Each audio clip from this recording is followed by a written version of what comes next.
एक बार एक गुरु शिष्य चले जा रहे थे।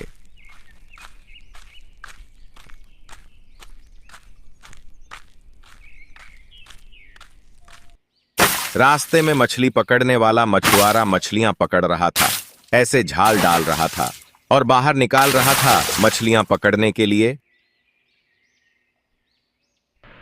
और तड़फ तड़फ के मछलियां मर रही थीं और कुछ कांटे डाल रहा था।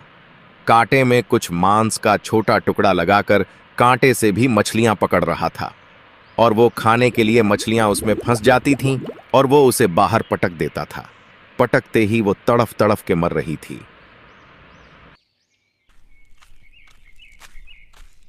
अब उस शिष्य ने पूछा, है गुरुदेव, ये जो प्राणी इतनी हिंसा कर रहा है, इसका क्या फल मिलेगा और कब मिलेगा? क्या होगा इसका?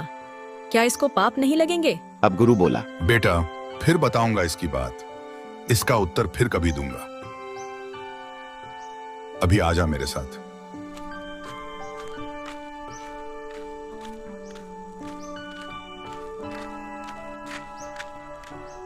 फिर 5-10 बरस के बाद एक दिन क्या देखा कि एक हाथी का बच्चा उछल कूद मचा रहा था। उछल कूद मचाता मचाता वो 2 पेड़ों के बीच में फंस गया। उछल कूद करने के चलते वो 2 पेड़ साथ में थे, उनके बीच में फंस गया और फिर वो खींचातानी करते करते बड़ी मुश्किल से उसमें में से निकल तो गया, पर छिल गया सारा। उसके ऊपर की खाल छील गई रगड़ खाने की वजह से और उसमें सारे में कीड़े पड़ गए। पूरे शरीर को कीड़े खा रहे हैं बिना गिनती के, और वो चिल्लाता चिल्लाता जा रहा है। और एक दिन वहीं वह दोनों गुरु और चेला जा रहे थे। अब उस शिष्य ने पूछा,